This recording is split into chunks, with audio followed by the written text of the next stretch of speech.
Welcome to the video. This video is all about a complete roadmap for aptitude round, and I was planning to make this as a series known as roadmap, followed by how to crack series. And this complete video will be in English, and I have a clarification for that. I will add that in the end. And let's get into the video. The video starts with an alert that if you are a guy who knows that what company is coming to your placement, or if you are planning for a specific company, definitely this is not the video for you, because this can burden you a lot. So you can go with prepping stuff. You can search for the company and the frequently asked topics for the company and prepare only those topics. Or else you can also go with a how to crack series. If the company is uploaded in the how to crack series, you just follow that too, because that's much more specific if you need it. I will add the links for both in the description. You can follow accordingly. And let's get into the apps topics. In general, aptitude is divided into three categories: quantitative aptitude, logical reasoning, and verbal ability. In some of the companies, this verbal ability is somewhat exceptional, but the quantitative and logical are must.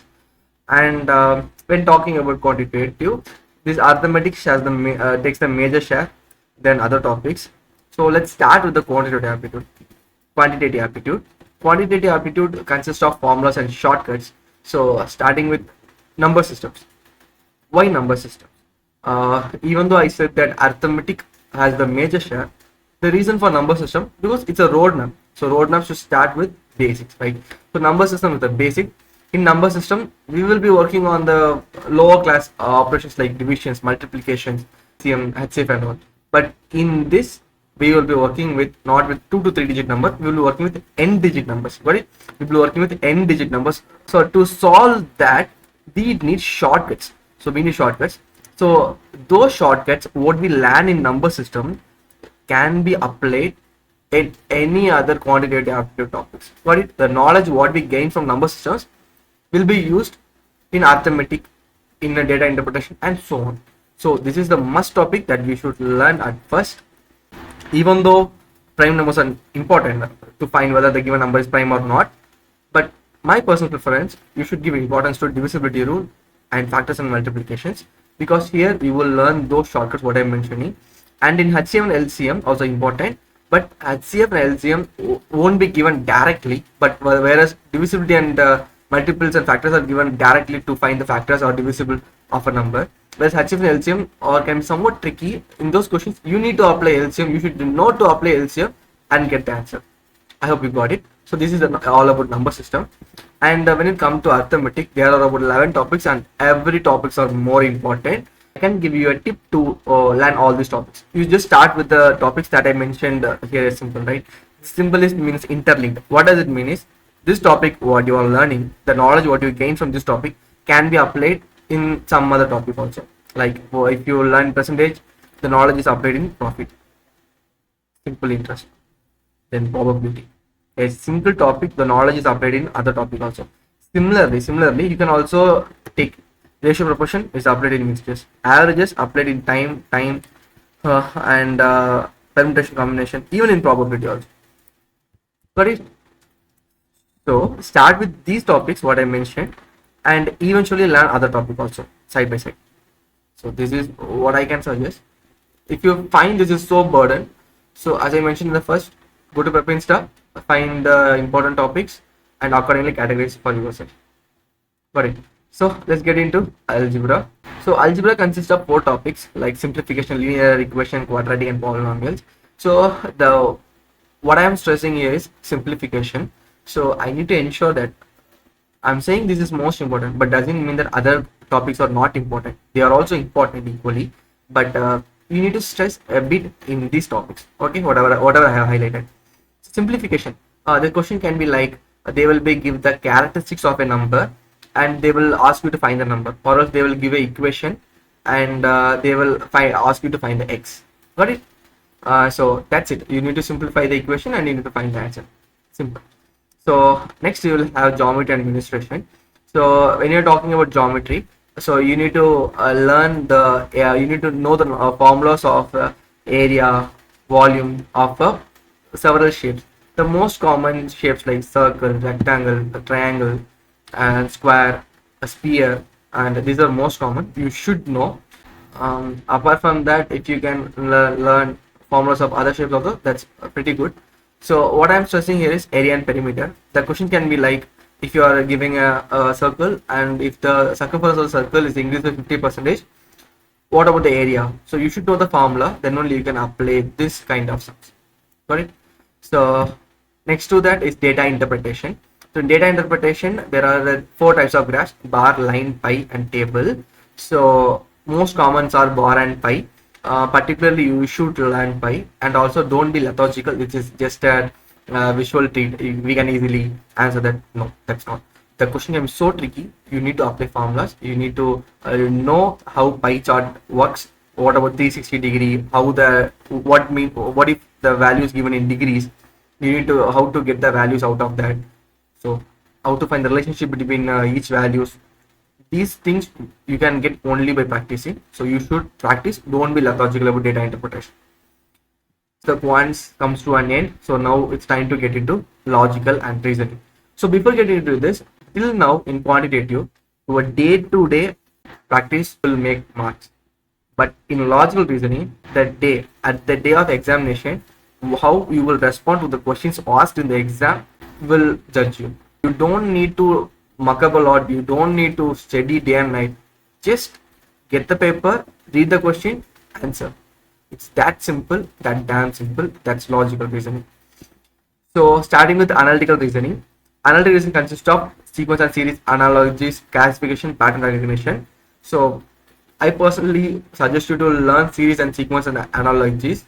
So these two are most important, for sure most important.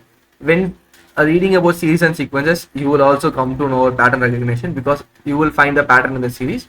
Literally, that's what they are mentioning here. So other than that, you will have critical reasoning.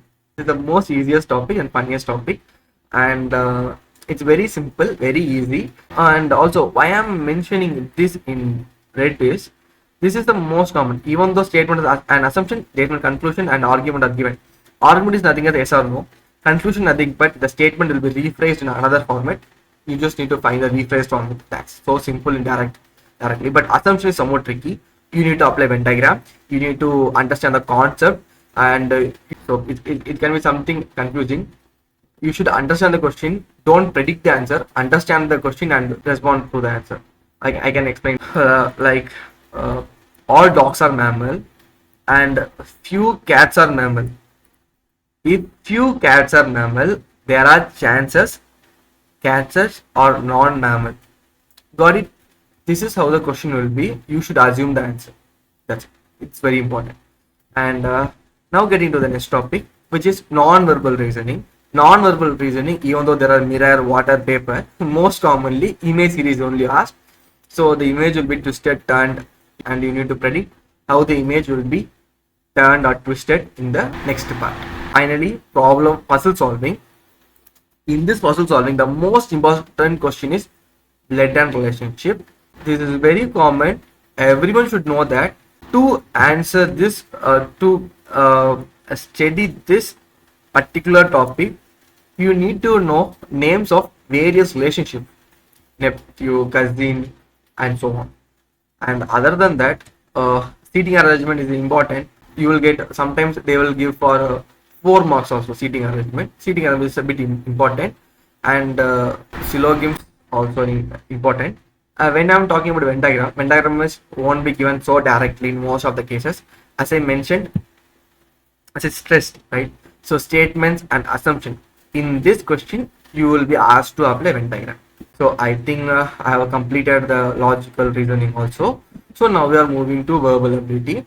When it comes to verbal ability, we will be having 4 common topics, which are reading comprehension, which will carry for sure 5 marks. I believe they will give 5 questions out of the passage, and we can think it's so easy, but the passage will be so big, and you should to read that so quick, and the questions won't be so direct from the passage. You need to understand and answer. So that's the what tricky in reading comprehension, and followed by grammar. Grammar consists of spotting error, a sentence improvement, and sentence correction. These both are somewhat both 3 are somewhat similar to each other, so you need to know grammar. Then vocabulary, synonyms, antonyms. So I don't say that you will get for sure the right answer. because the words what most of the question most of the exams gives are not commonly used, that are somewhat high class, that won't be used in common language. So if you get that right, it's good, but try some learn some common synonyms are asked in exam, but I don't say that's going to help for 100%. Got it? So idioms and phrases, you can learn some common idioms and their meanings, and then sentence correction. So this is what is also not much differences. Got it? So there's another topic what I miss is direction. You just add that. So other than that, I have covered all the topics. So now I will discuss how and where to learn. Now talking about how to learn. So if you can understand how to learn, definitely you can figure out where to learn. So my first suggestion is learn in mother tongue. Search for videos available in mother tongue. Definitely there will be tons of video available. So this can make your apps concepts more understandable and much more impactful when compared to learning foreign languages. So search for videos in mother tongue. So next, followed by working out the problem is more important than watching a problem. Spend 20 minutes for a topic, stop it, and work out those questions and search for different questions in sites like IndiaBiz and so Geek4Geeks and so on. And if you get the answer right, it's fine. If don't, it's further fine. Search for the solution and understand the logic. So this is how it works. So this is what I mention as how to learn. And talking about where to learn, my personal suggestion is feel free to learn channel. Even in how to crack series, I usually mention this channel a lot because it's that good. I will give their website link in description. It's a free channel. You just go through that. And to work out, we can use these sites: IndiaBiz, Geek4Geeks, and Prep Star. And this Apps Club is our own product. It's a product of Code Club. You can join this group. It's currently having 100+ members. It's a free channel. Daily apps topics, apps questions will be posted. As polls, you can answer over that. So if you are in your placement preparation and if you are preparing for apps, these are the 29 topics as per myself that you need to stress a lot. And I hope this video is helpful. You can make a screenshot of this page, and I think this will benefit you a lot at the time of your apps round. And time for clarification, and this is for Code Club members alone. So you can just skip this part if you are not. So finally clarification. So video starting la sollirpen clarify பண்றேன் எதுக்காக இந்த complete video இங்கிலீஷ்ல இருக்கு அப்படினு. First விஷயம் என்ன அப்படின்னா, video ரொம்ப ஜெனரலா இருக்கணும் அப்படிங்கிறதுக்காக, ஒரு அளவுக்கு ஜெனரல் ஆடியன்ஸை கவர் பண்றதுக்காக. அப்போ நம்ம சேனல்ல போட்டது மொத்தமே ஒரே ஒரு இங்கிலீஷ் வீடியோ தான், அதுதான் இப்போ வரைக்குமே டாப். அப்போதான் எனக்கே புரியுது நம்ம வந்துட்டு கண்டென்ட் முடிஞ்சு நல்லா தான் கொடுக்க பார்த்துட்டு இருக்கோம். பிகாஸ் நானும் கஷ்டப்பட்டு தான் கொடுத்துட்டு இருக்கேன். இன்னும் சொல்ல போனால் அந்த ஃபர்ஸ்ட் இருக்கிற வீடியோல கண்டென்ட் வடியும் ரீசெண்ட் டைம் அதை நான் வந்துட்டு ரீஃபோர் பண்ணி தமிழ்ல போட்டேன். ஆனால் அது பெருசா வியூஸ் போடல அந்த அளவுக்கு. நம்மளும் கஷ்டப்பட்டு தான் கண்டென்ட் கிரியேட் பண்றோம். இன்னும் சொல்ல போனா ஒவ்வொரு கண்டென்ட்டுக்குமே அட்லீஸ்ட் ஒரு 4 பேட்டா ரெஃபர் பண்ணி தான் போட்டுட்டு இருக்கேன். ஸோ அப்படி இருக்கும்போது அந்த கண்டென்ட் வந்துட்டு ஓரளவுக்கு நல்ல ஒரு வியூஸ் ஜென்ரேட் பண்ணதானே எனக்குமே ஒரு மோட்டிவேஷனாக இருக்கும். ஸோ அதனால தான் இங்கிலீஷில் ட்ரை பண்ணது இந்த வீடியோவை. அதுக்கடுத்து செகண்ட் முக்கியமான ரீசன், என்னோட கம்யூனிகேஷன் ஸ்கில் அவ்வளவு சொல்லிக்கிற மாதிரி இல்லை இங்கிலீஷை பொறுத்தவரை. ஸோ இந்த மாதிரி அங்கங்கே நாங்கள் வந்து பேச கற்றுக்கிட்டா மட்டும்தான் என்னாலையும் தனிப்பட்ட முறையில் அந்த ஸ்கில்லை வளர்த்துக்க முடியும். முக்கியமான விஷயம் என்ன அப்படின்னா, இப்போ இந்த மாதிரி இங்கிலீஷ் வீடியோ போடுறது நம்ம சேனலோட ஸ்கோப்பையோ பேஷனையோ அஃபெக்ட் பண்ணுற மாதிரி உங்களுக்கு ஃபீல் ஆச்சு அப்படின்னா தாராளமாக நீங்கள் கமெண்ட் பாக்ஸில் கமெண்ட் பண்ணலாம்.